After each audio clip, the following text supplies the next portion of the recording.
Ok, vamos a ver entonces una materia que está un poco pasada de moda, pero viene en el programa, la vamos a ver igual. Se trata de la construcción o realización de genoteca o librerías de ADN, que era una técnica que tenía mucho interés antiguamente cuando la secuenciación de genoma y todo eso era algo complejo. Hoy en día eso ya está un poco cambiando. Todavía hay algunas cosas interesantes aquí que se pueden hacer y por eso se las vamos a mostrar. Me voy a referir básicamente a cuatro ejemplos. Tres ejemplos son de las genotecas clásicas, por así llamarlo, y al final me voy a referir brevemente a lo que se hace para los programas de secuenciación masivo que se usan hoy en día, ¿no? Donde hay secuenciaciones de genoma utilizando técnicas novedosas que requieren la realización de ciertas librerías que no son iguales a las tradicionales, pero ahí les voy a hacer el alcance. Ya, en términos muy simples, estas genotecas o librerías de ADN, ¿no? son la colección, ¿cierto?, de un genoma, o de todo el contenido de ácido de ADN que tiene una célula. Básicamente en fragmentos, ¿cierto? Uno, por ejemplo, toma una célula humana, saca todo el ADN, después lo troza en fragmentos, y todos esos fragmentos se van guardando, ¿no? Para formar esta librería o esta genoteca. Entonces es una colección de fragmentos de ADN clonados. Y entonces eso puede representar, ¿cierto?, un organismo, puede representar un tejido, un órgano, un tipo celular, que sigue una bacteria. Entonces todo ese ADN que contiene ese organismo yo lo puedo trozar y guardar. Después vamos a ver cómo se guarda, ¿no? En términos generales, las genotecas tradicionales se observan más o menos, hay como dos grandes grupos que se diferencian muy fácilmente, después lo van a ver ustedes. Están aquellas que contienen ADN genómico, es decir, el ADN total de un organismo que yo extraigo, y están aquellas que contienen lo que vimos ayer, al final, ¿no? Las copias de cDNA provenientes de RNAs mensajeros. Esas se denominan genotecas de expresión, las vamos a ver ahí luego en un rato. Entonces, cualquier tipo de material, ¿cierto?, genético de ADN, ¿cierto?, de una gran cantidad, yo lo puedo entonces transformar en estas genotecas. Y el truco, entonces, para poder guardar esto, ¿cierto?, porque yo tomo una muestra de ADN, la trozo, ¿y qué hago con esos trozos? Ahora, ¿cómo los guardo? El truco es clonarlos en plásmidos, en un vector apropiado, ¿no? Y eso entonces se almacena, porque después esos clones yo puedo transformar bacterias y guardo las bacterias. Y yo puedo tener entonces un refrigerador con una colección de, no sé, 3000 bacterias, ¿cierto? Y cada una de ellas tiene un trozo de ADN. Luego, claro, viene el problema de rastrearlo, pero eso lo vamos a ver luego, cómo puedo encontrar yo un trozo específico dentro de ese enorme grupo. Entonces aquí está un poquito en esta diapositiva definido qué son estas genotecas. Igual que ayer, si alguien tiene dudas, me para nomás y sí. ¿Qué utilidad tienen? Como les dije, están un poco en desuso, pero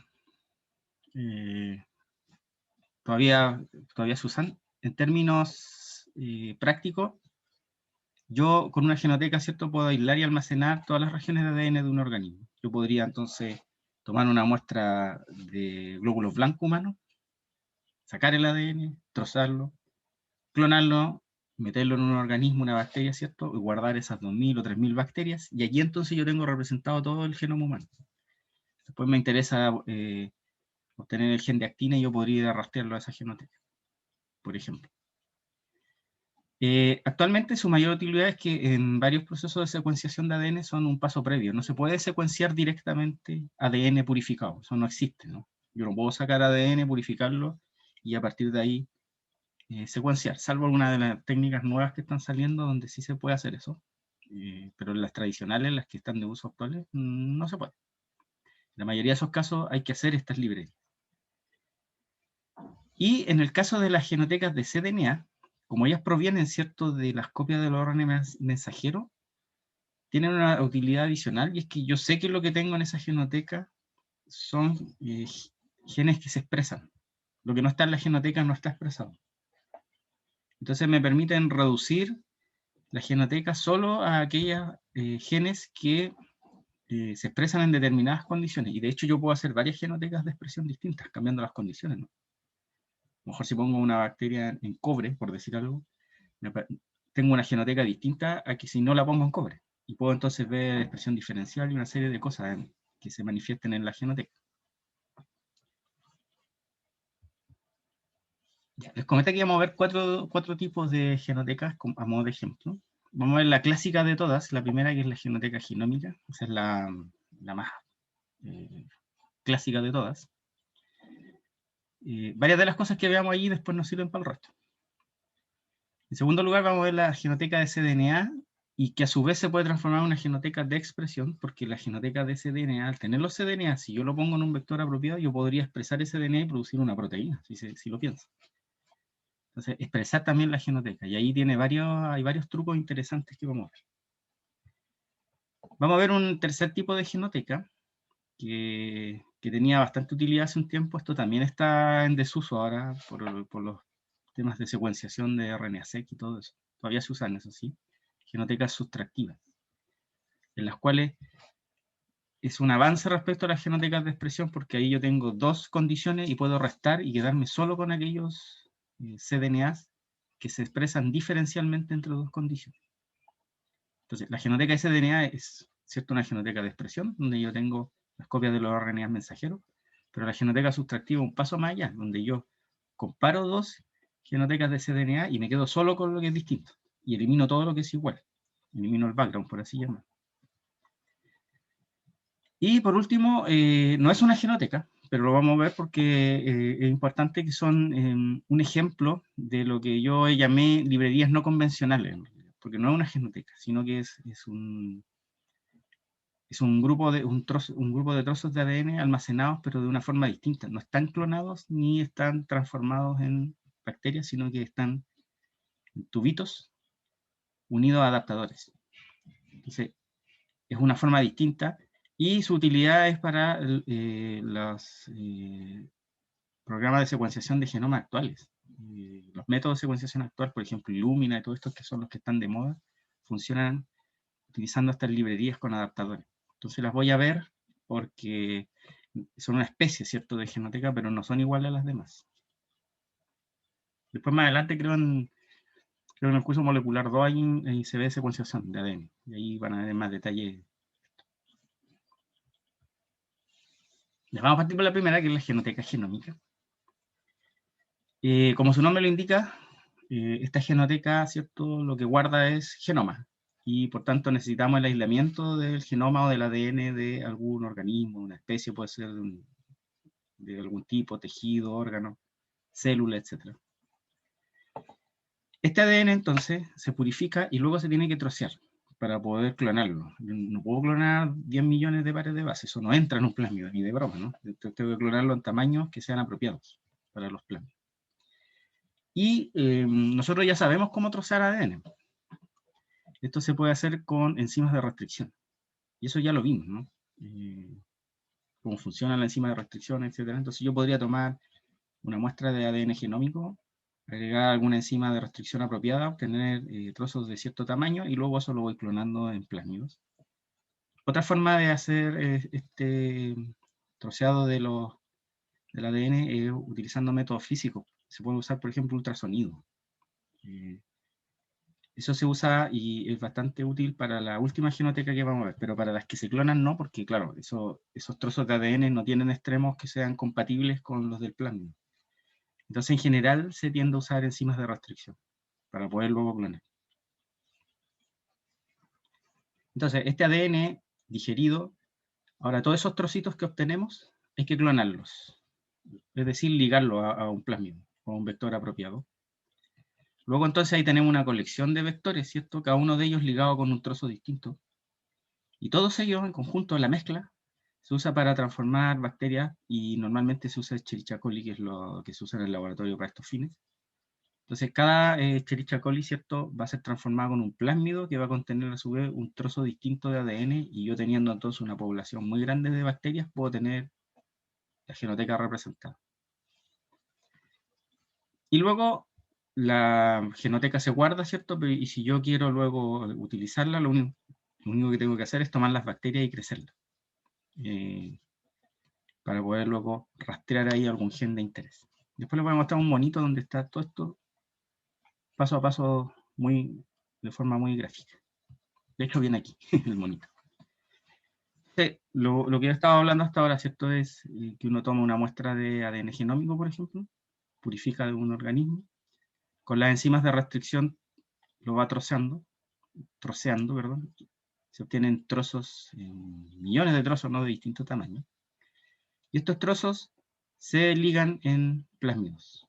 Estos plásmidos, ¿cierto? Se cortan con la misma enzima de restricción y entonces, a través de una ligasa, lo que yo voy a obtener entonces es una gran población de plásmidos, cada uno de ellos conteniendo un trozo de ADN distinto. Toda esta mezcla de ADN, entonces, de plásmido, con estos fragmentos clonados, se usa para transformar Escherichia coli, ¿cierto? Y luego cada una de las bacterias va a contener un plásmido con un trozo de ADN. Y yo voy a tener entonces miles y miles de bacterias guardadas en el laboratorio, conteniendo entonces los trocitos de ADN de un determinado organismo, por ejemplo. Y eso entonces vendría a ser la genoteca genómica. Profe, ¿Sí?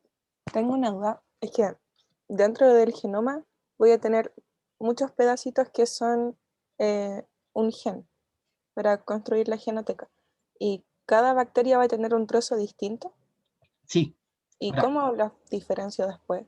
así, bueno, ese es el truco odioso. Lo más odioso de la genoteca es el rastreo que siguen. Porque son literalmente más de 100, ¿o no? No, son miles de bacterias. Claro, entonces, como complicado. Sí, después les voy a comentar eso, cómo se hace, y es un trabajo largo. Yo vi gente rastrear genotecas y era una locura. Pero bueno, era la forma que había de hacerlo en ese momento. Después se lo voy a comentar eso, cómo el rastreo, porque el rastreo va a variar, por ejemplo, si una de cDNA o genómica va a variar.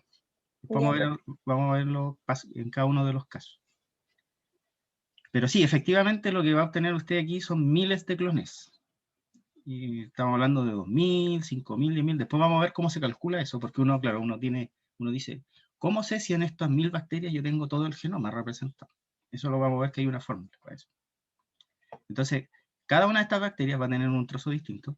Ojo, van a ver además, no es que yo tome una molécula de ADN genómico, etcétera, ¿no? ¿Cierto? Sino cuando purifico ADN, tengo muchas miles también de moléculas de ADN genómico, por lo tanto tengo trozos repetidos también.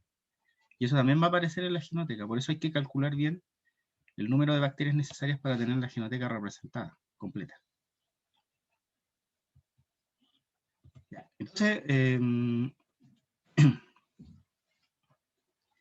aquí este monito lo puse porque esto no viene en este de acá. Aquí se ven las bacterias, ¿cierto? Como esquematizadas como cuadrados, pero en realidad lo que uno hace en la práctica es, una vez que tiene ligado el trozo de ADN a los plásmidos y transforma las bacterias, eso se siembra en placas y uno lo que va obteniendo son cosas como esta placa Petri que está aquí, donde van a empezar a crecer colonias, ¿cierto?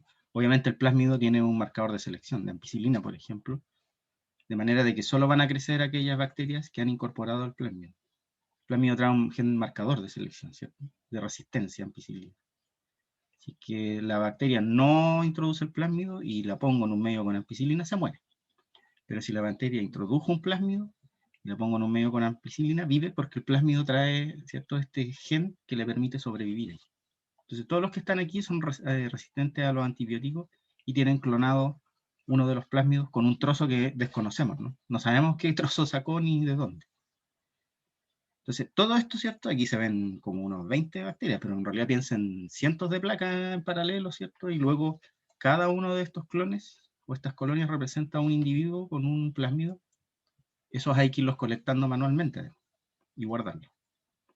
Entonces estamos hablando de miles de bacterias que se van a colectar.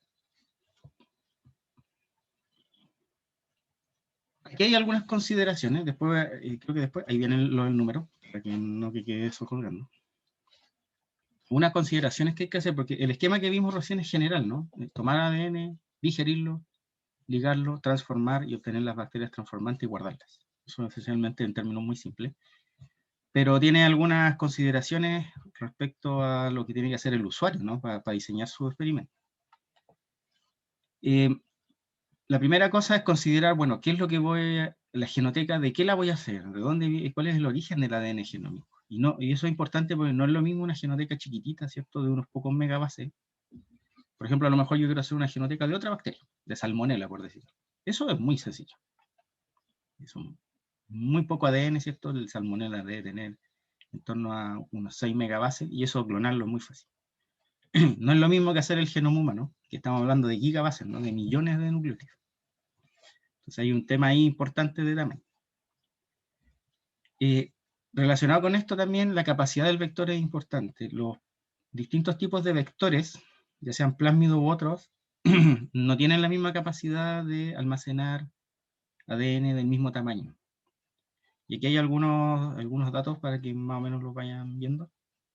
Por ejemplo, un plásmido normal tradicional, como el que uno usa normalmente en los laboratorios, en el laboratorio de docencia, por ejemplo, que se usan plásmidos para algunos experimentos.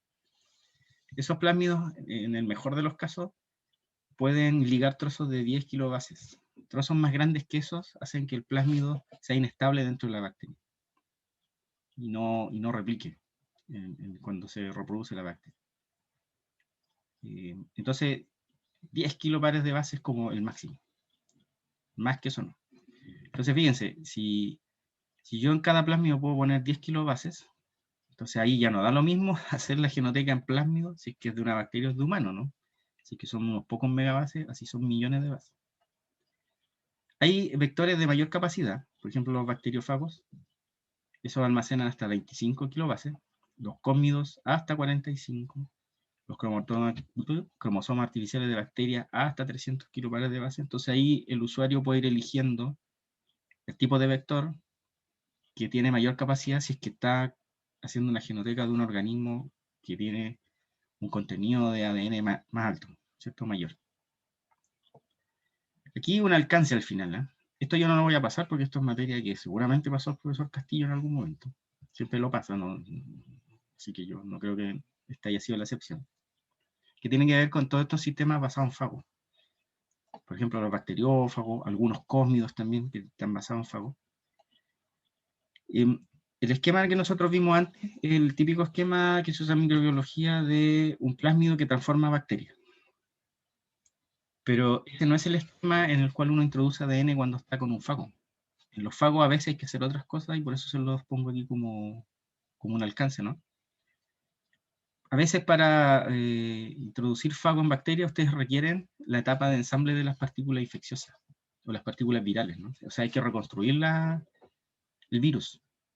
Y entonces no hay una transformación, sino que hay una infección a la bacteria. Y eso se hace de otra forma. Yo no lo voy a indicar porque estoy seguro que de fago han visto harto en el curso. Entonces, toda esa materia que vieron de fago, si es que en algún momento hacen una genoteca con bacteriófago, por ejemplo, basado en bacteriófago, entonces, eso no se transforma, eso en realidad se infecta. Y para eso entonces se usa otra técnica que es la materia que vio el profesor Castillo en algún momento. Entonces, solo ese alcance nomás es esto.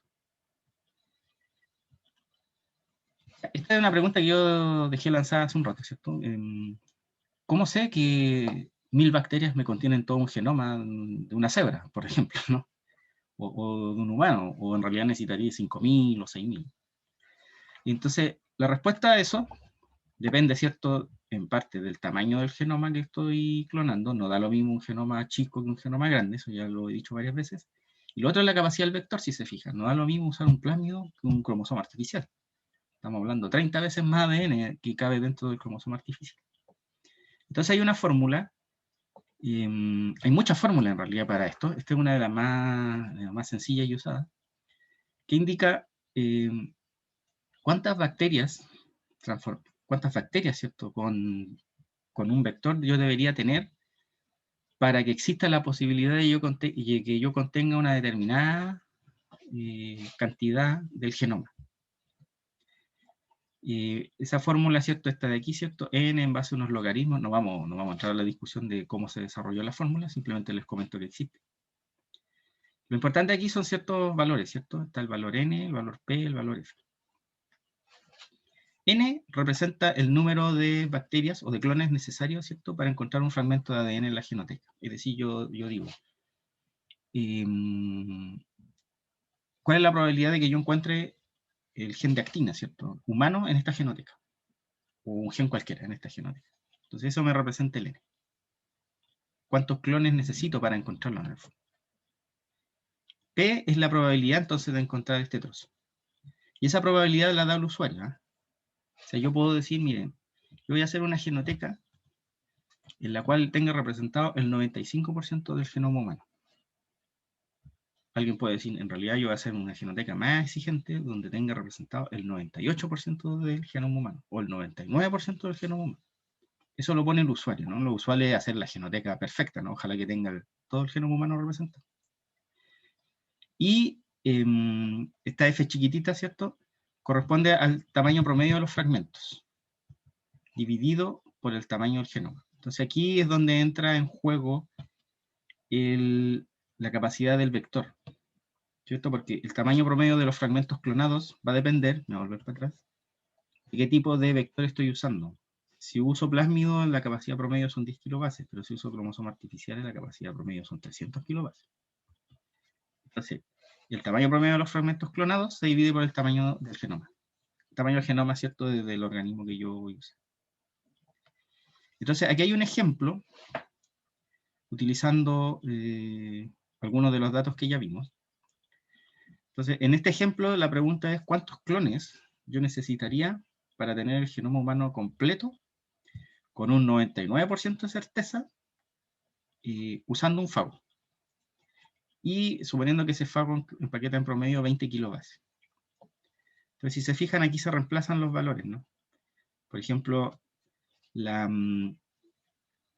probabilidad con la cual yo quiero trabajar es, yo quiero tener una genoteca que tenga el 99% del genoma humano. Entonces ahí si se fijan está en 0.99.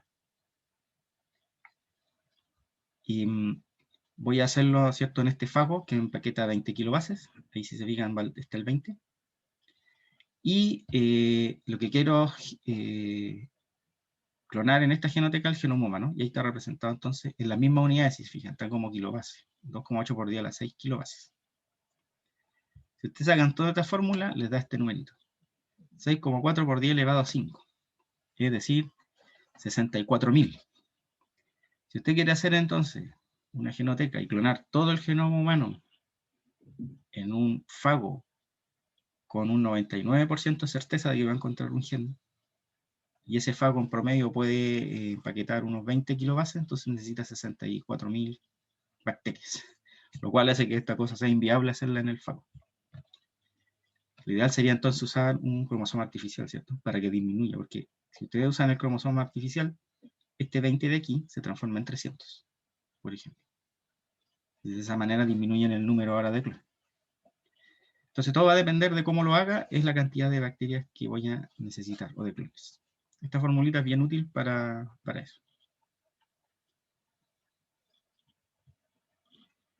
Esto lo he preguntado a la compañera hace rato, que es una de las cosas importantes de esto. Una cosa es hacer la genoteca, entonces ahora voy a tener, no sé, 10.000 bacterias guardadas en el laboratorio, representando un genoma. Y otra cosa es que yo diga, voy a ir a rastrear la genoteca para encontrar el gen de actina. Bueno, ¿dónde está el gen de actina entre esas 10.000 bacterias, no? ¿Cómo lo voy a hacer? ¿Cómo lo encuentro? Entonces, la técnica habitual con la cual se rastrean estas genotecas se denomina un screening por hibridización, por hibridación también se le dice. En el cual básicamente se hace lo siguiente. Uno toma las bacterias y las vuelve a sembrar en placas PET. Por ejemplo, yo puedo tener la genoteca en un tubo grande, ¿cierto? 10 ml de la genoteca, ahí están todas las bacterias. Si yo tomo una muestra de eso y la siembro, y las voy sembrando en placas de PET. Y lo que obtienen ustedes entonces es que las bacterias vuelven entonces a la plaquita y comienzan a aparecer las colonias, que aparecen aquí en blanco. Después de eso, hay distintos procedimientos en los cuales uno destruye la bacteria. Por ejemplo, puede agregar soluciones basadas en detergentes, con hidróxido de sodio, etc. Y ustedes entonces como que disuelven la bacteria, pero queda el ADN en los lugares donde estuvo la colonia. Una vez que hacen eso, lo que se hace es aplicar entonces o poner sobre la placa algún tipo de filtro de algún material apropiado. Normalmente puede ser celulosa, nylon, hay varias cosas que se pueden hacer. Entonces, uno lo pone allí con mucho cuidado y lo que ocurre ahí entonces es que se transfiere lo que está en la placa al filtro. Después te saca el filtro y se queda con el filtro. Si se fijan aquí hay unos spots, unos circulitos azules que representan en el fondo estos mismos círculos blancos de la placa que se transfirieron. Recuerden que allí está la bacteria destruida con ADN, que está ahí en el medio. Y entonces, una vez que tengo esto, ¿cierto? Lo que en el fondo tengo son muestras de ADN de todas las bacterias.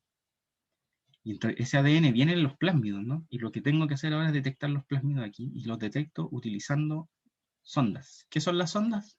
Un trocito del gen de interés. Por ejemplo, si yo quiero buscar aquí el gen de actina, la sonda que uso es un trocito del gen de actina, que puede ser del mismo organismo o de otro parecido.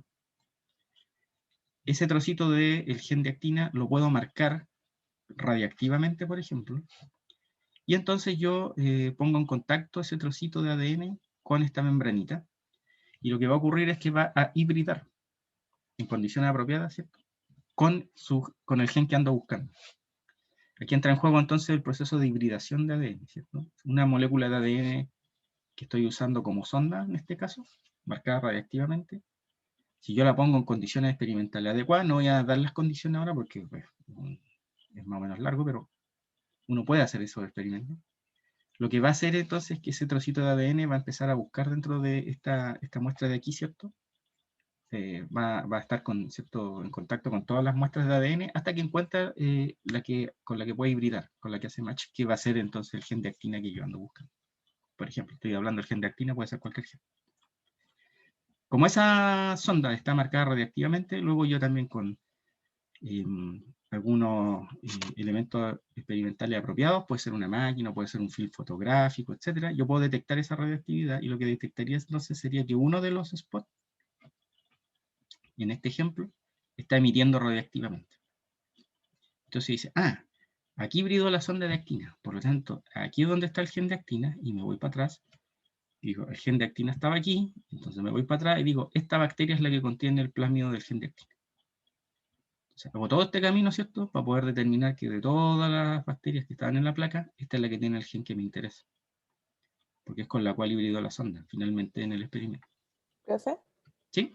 ¿Y por qué el DNA del fago es de hebra simple en el filtro de nitrocelulosa?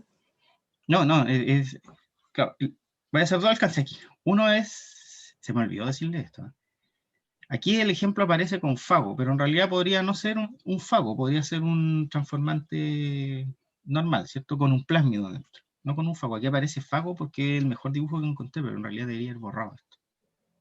Bueno, en la técnica es análoga, independiente si es fago o no, es el primer alcance que voy a hacer. Y el segundo es que la molécula de ADN es de doble hebra. Lo que pasa es que en las condiciones experimentales que yo no menciono, dentro de lo que se hace, se pone esta membrana en contacto, de hecho ahí dice, ahora que lo estoy viendo, con agente denaturante. Por ejemplo, se pone en contacto con hidróxido de sodio, se puede aplicar calor, se pueden agregar sustancias químicas como formamida, etc. Y todas ellas hacen que se separen las hebras de ADN. Entonces, para el experimento, cuando yo agrego la sonda, en ese momento las hebras están denaturadas, pero en realidad no es que sean simples hebras, son de doble hebra, simplemente que experimentalmente uno hace que se denaturen para que pueda ocurrir la hibridación. Porque usted tiene razón, si esto es doble hebra no va a hibridar ni en 1000 años. Tenemos que hacer eso, pero eso se hace experimentalmente separándolo, pero en origen es doble hebra. Ya, gracias, profe.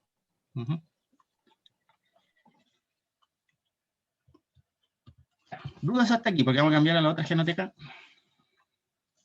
a la de expresión. Varias de las cosas que vimos aquí ya no sirven para el resto. No vamos a necesitar repetirlas. Profe, entonces la sonda que uno pone era un trocito de ADN del que nosotros andamos buscando. Exacto, tiene que ser parecido al que anda buscando. Aquí uno tiene varias opciones.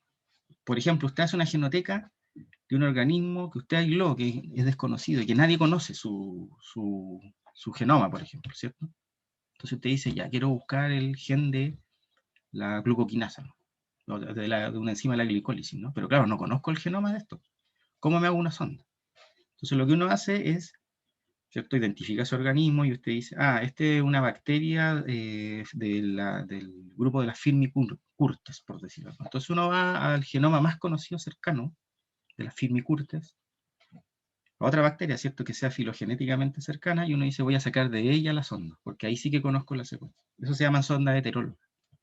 Entonces aquí se puede usar las dos cosas. O hago una sonda que sea 100% igual al gen que busco, o me hago la sonda lo más parecido posible, buscando organismos cercanos en los que yo conozca su secuencia. Pero sí, la sonda tiene que ir dirigida y ser lo más parecida posible al gen que ando buscando, porque si no, no lo encuentro. Porque como el proceso de hibridación, ¿cierto? Tiene que haber la mayor cantidad de puentes de hidrógeno y correlación entre la sonda y lo que va a hibridar. Y eso solo se logra si la sonda tiene parecido con la secuencia que busco. ¿Dudas? Listo. Vamos a pasar a genotecas de cDNA y de Splice. Estas genotecas son principalmente hechas cuando tienen dos características, ¿no? Una de ellas es que son genotecas que están en base a la copia de los RNA mensajeros, es decir, de los transcritos que se producen de los genes que se expresan. Fíjense que en el caso anterior, si ustedes lo piensan, venme para atrás, esto trae todo. Trae tanto los genes, vienen los intrones, vienen las regiones intergénicas que no se expresan, viene todo aquí. Viene el ADN mitocondrial, viene todo. En cambio, en estas otras genotecas, lo que uno hace es tomar los RNAs mensajeros, hacer transcripción reversa, tal como lo vimos ayer, y esos cDNAs son los que se clonan. Por lo tanto, la genoteca es mucho más reducida y solo tengo representados los genes que son expresados en la condición en la cual yo tenía el organismo. Esa es la primera característica que tiene. Y la segunda es que son principalmente útiles para organismos eucariontes. Y sobre todo en los eucariontes superiores, como los humanos, las plantas, que tienen mucho ADN, pero los genes, ¿cierto? Tienen pocos genes en comparación con el tamaño de su genoma. Y los genes, ¿cierto?, están divididos en mosaico. Hay un exón, después viene un intrón inmenso, otro exón, después otro intrón inmenso, otro exón. Entonces esto les reduce muchísimo el trabajo porque uno se queda, ¿cierto?, con el cDNA, que finalmente es la copia de los exones, ¿no? Y elimina todas esas regiones que normalmente no interesan. Hay gente que puede interesarle, pero lo normal es que uno no está buscando los genes que son expresados en el genoma. Entonces, son principalmente válidas para eucariontes. Y de ahí entonces que la técnica funciona como la van a ver ahora. Si se fijan, un primer paso para esto es que yo tengo que extraer ahora RNA. No extraigo ADN, sino que extraigo RNA, ARN. Y en los ARN viene todo.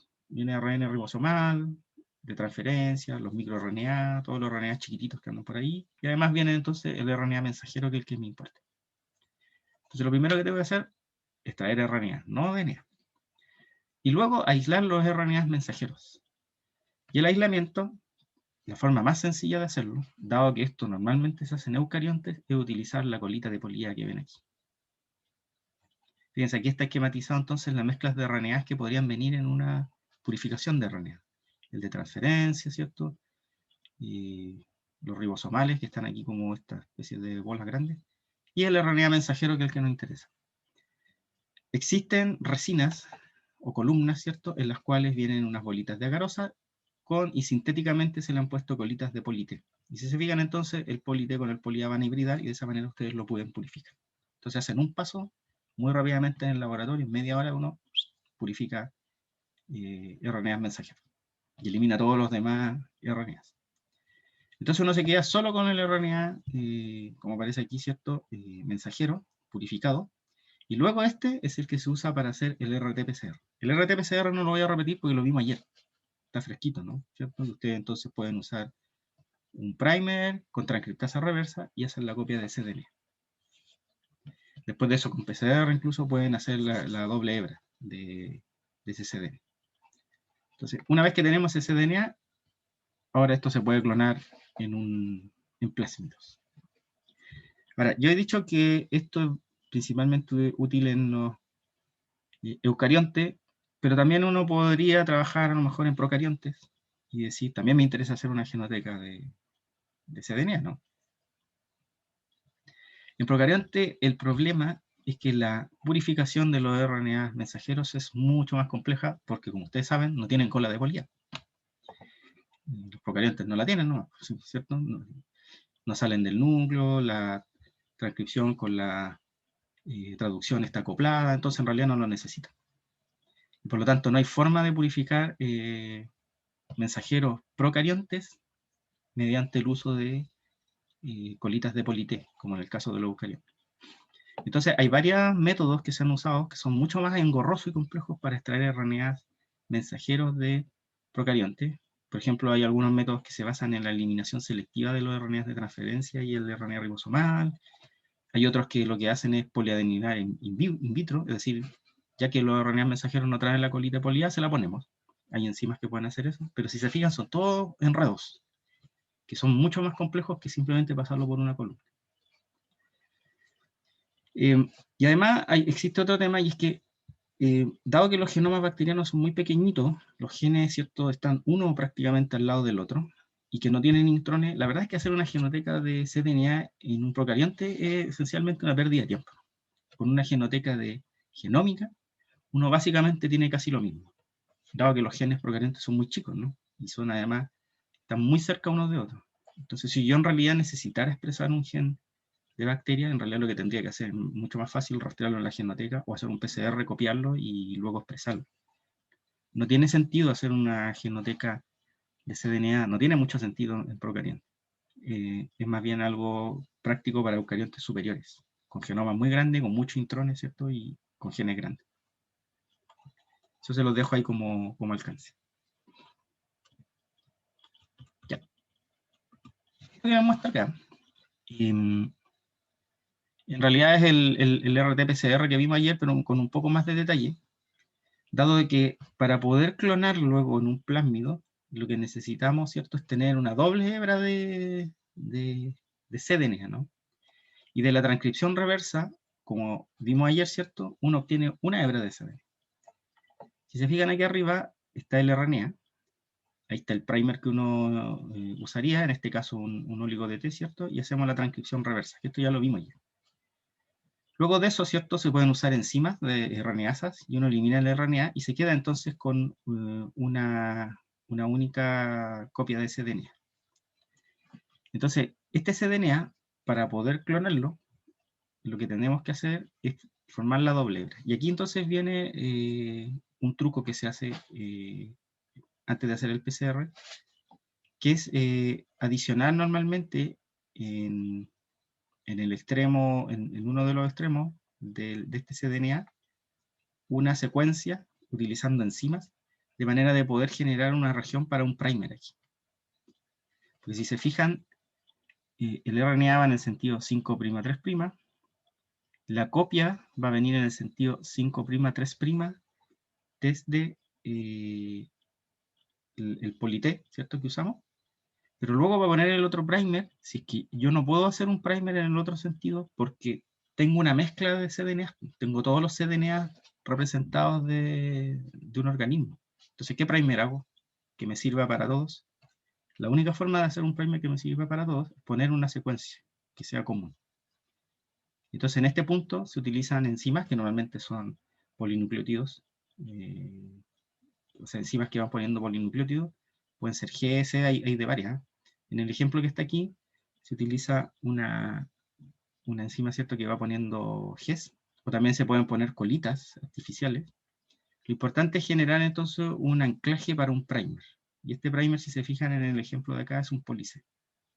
Y este primer permite sintetizar entonces la segunda hebra de DNA. A partir de aquí puedo hacer PCR, porque si se fijan, tengo un primer forward y un primer reverso que es común para todas las moléculas de cDNA que estén en la mezcla, y por lo tanto puedo hacer PCR y amplificarla y obtener una cantidad más o menos importante.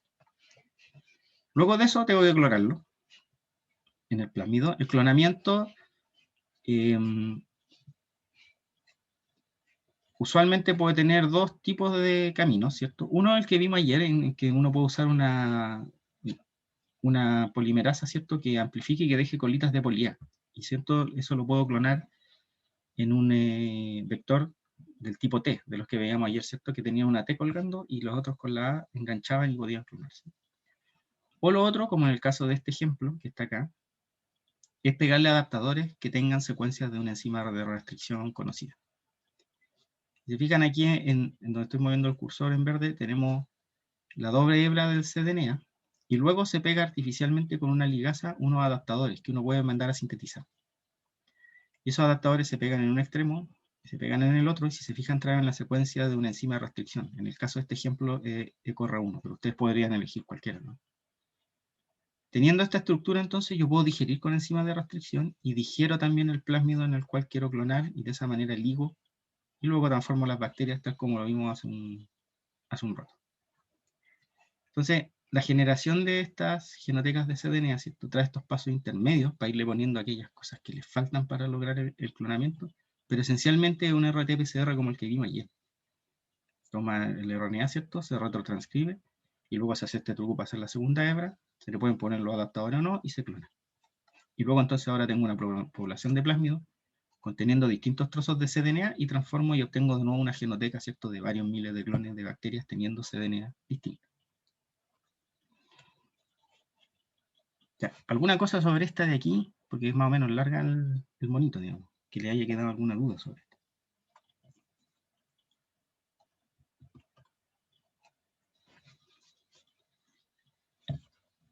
Entonces ahora tenemos, igual que en el caso anterior, miles de bacterias, cada una conteniendo trozos de cDNA distintos. Y la pregunta del millón es el rastreo. Vemos. El rastreo se puede hacer tal cual como lo vimos antes. Se puede hacer utilizando un trocito de un gen que sea homólogo e hibride con el gen que estoy buscando en la genoteca.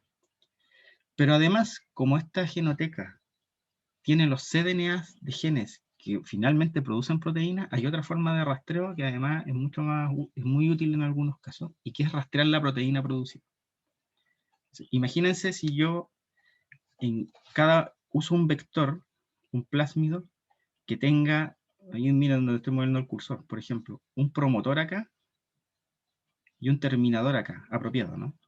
Y entre medio de estos yo encajo un cDNA, lo que voy a tener entonces un cassette de expresión.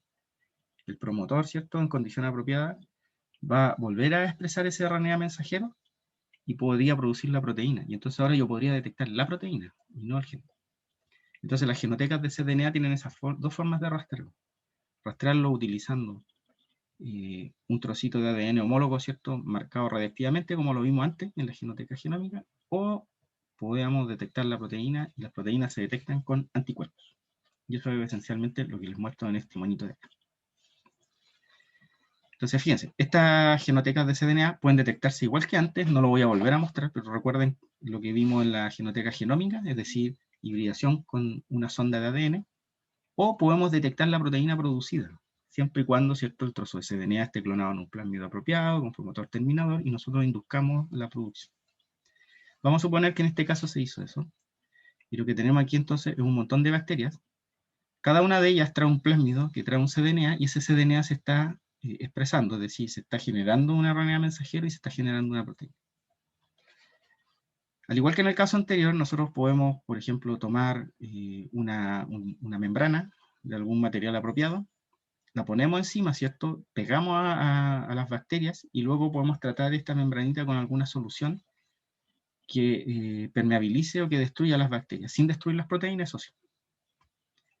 Una vez que lo tenemos de esa forma, podemos agregar un anticuerpo.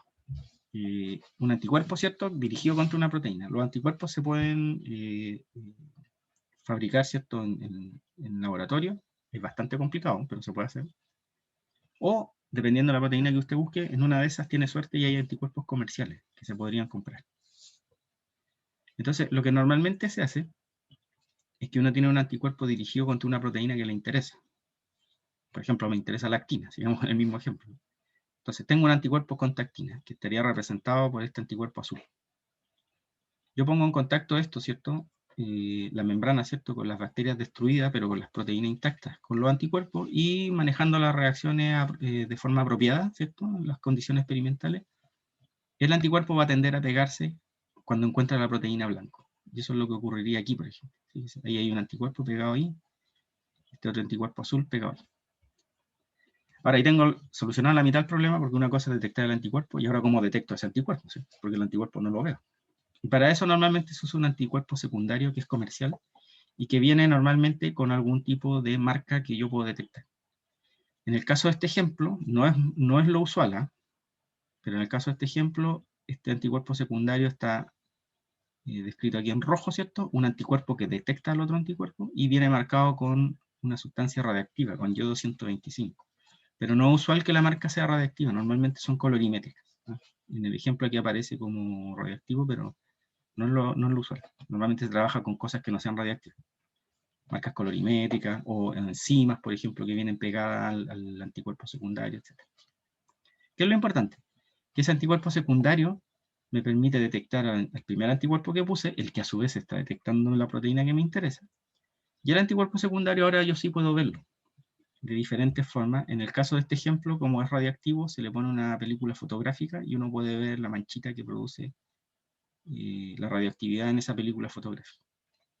Y de nuevo, entonces, una vez teniendo este resultado, yo digo, aquí está expresándose la proteína que me interesa. Tengo dos clones, de hecho, ¿cierto? Y puedo ir para atrás. Esos dos clones eran ese, y después puedo ir para atrás y decir, esta bacteria y esta bacteria son las que contienen el plásmido donde está el gen.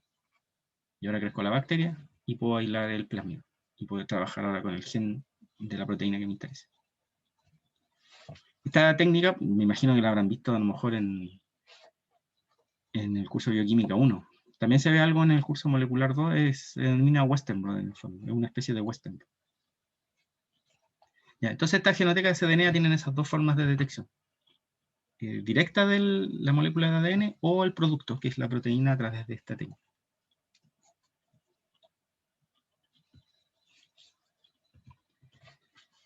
Ya, hasta aquí para pasar a nuestra tercera genoteca.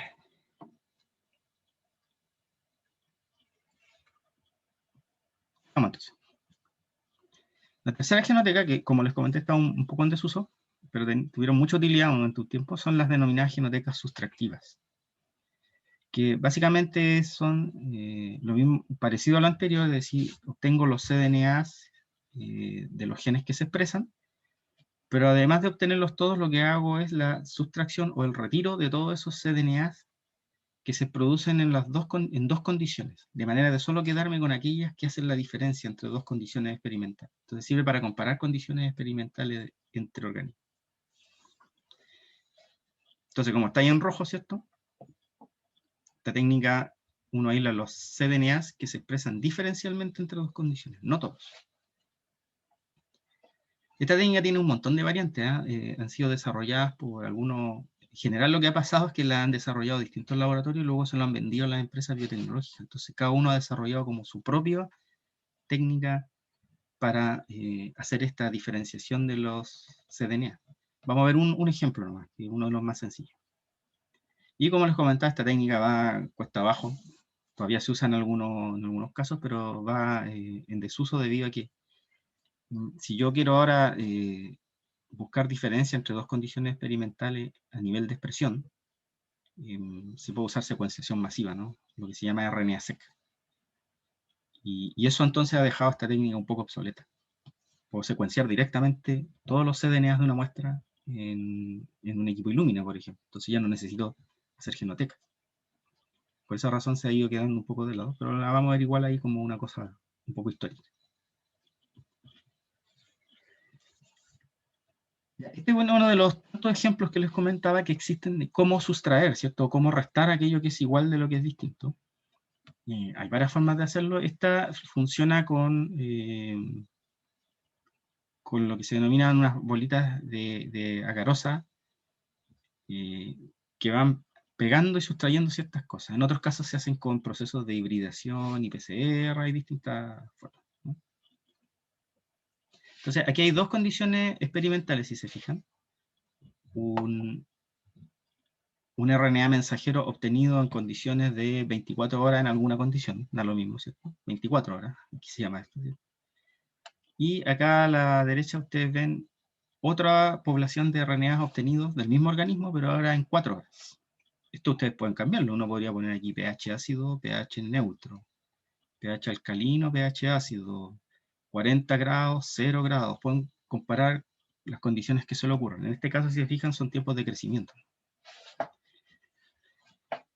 Ya, entonces, dentro de estas dos poblaciones, hay una, ¿cierto?, que va a ser mi población base, por así decirlo, y de esa población yo voy a restar todos los mensajeros utilizando la otra población.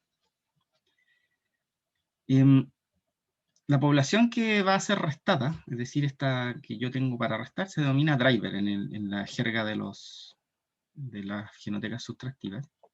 Y la que voy a usar para arrastrar se denomina tester. O target también le ponen eso. Pero los usuarios que se llaman tester y driver. En términos muy simples, ¿cómo se hace esto? La población driver, o la que va a ser arrastrada, ¿cierto? Lo que uno hace, ¿cierto?, es hacer la hibridación del RNA mensajero directamente sobre unas bolitas de agarosas de polité. Muy parecido a lo que habíamos visto anteriormente. Entonces se secuestran los RNA mensajeros en estas bolitas. En paralelo, el tester, lo que hace es hacer un RT-PCR y sintetizar el cDNA en la población tester. Fíjense, en la población driver no he sintetizado cDNA, simplemente he pegado los RNA mensajeros directos a esta bolita. En la población tester sintetizo los cDNA. Una vez sintetizado el cDNA, se eliminan los RNA mensajeros, y ahora con lo que me quedo, ¿cierto?, es el cDNA, que aparece aquí en línea punteada. Entonces fíjense acá, la bolita pegada con RNA mensajero, y acá cDNA. Una vez hecho esto, mezclo las dos cosas. Los pongo ambas cosas en el mismo tubito, ¿cierto? Y lo que voy a tener entonces es que va a haber una población de RNA mensajeros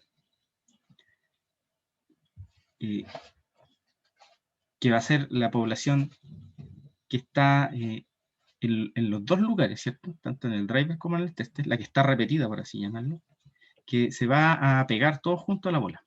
Fíjense, en la bolita está pegado RNA mensajeros, todos, y también, como está el RNA aquí, este RNA va a poder hibridar con su cDNA, que proviene desde acá.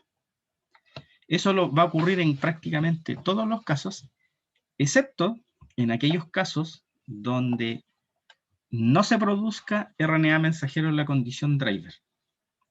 Si es que no se produce RNA mensajero en la condición driver, yo no voy a tener una bolita con ese RNA mensajero, y por lo tanto ese cDNA que sí se va a estar produciendo en la condición tester va a quedar guachito, si se fijan ahí, va a estar solo. Él no tiene, este cDNA no tiene con qué RNA mensajero unirse, porque este cDNA viene de un RNA que solo se produce en esta condición, solo se expresa acá. Ese RNA no se expresa en esta condición. Entonces quedan solos, si se fijan. Entonces, la mayoría de las moléculas que son compartidas entre los dos, ¿cierto?, todas aquellas que se producen indistintamente en las dos condiciones, van a estar, ¿cierto?, en esta condición que está acá, unida a esta bolita de agarosa, tanto el RNA mensajero como el cDNA. En aquellos casos en los cuales hay expresión diferencial, es decir, que haya un RNA mensajero que solo se produce en la condición de 4 horas, pero no se produce en la condición de 24 horas, ese RNA mensajero, ese cDNA después, ¿cierto?, cuando sea transformado en cDNA, va a quedar sin unirse a una bolita. Y entonces aquí la cosa, si se fijan, es súper fácil.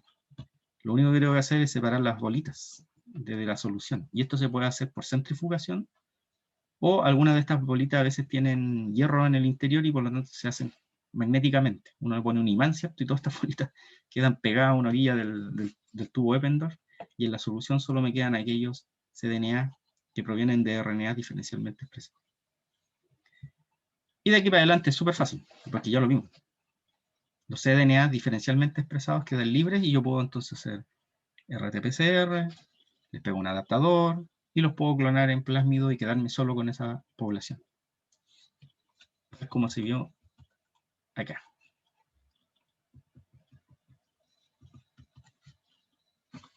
Y me quedo entonces con muy poquitos clones aquí. Estas genotecas normalmente son de 150, 200 clones, 300, ¿cierto? Una cosa así.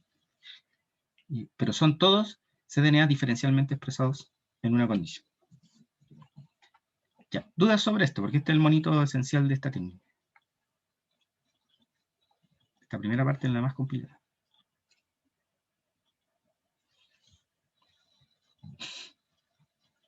Ya. Si no hay dudas, seguimos. Vamos a terminar. Ya, finalmente, para terminar, les voy a hablar un poco, muy brevemente, sobre librerías no convencionales. Ya vimos entonces las genotecas, que son las que tenemos que pasar en el curso, ¿no? Pero les voy a hablar brevemente de esto. a modo de información, esto ni siquiera va a entrar en la prueba, porque no tiene sentido que lo pongamos, pero simplemente va a informarles de que ahora hay múltiples formas de hacer librería gracias a la posibilidad de sintetizar adaptadores y pegárselo a la secuencia.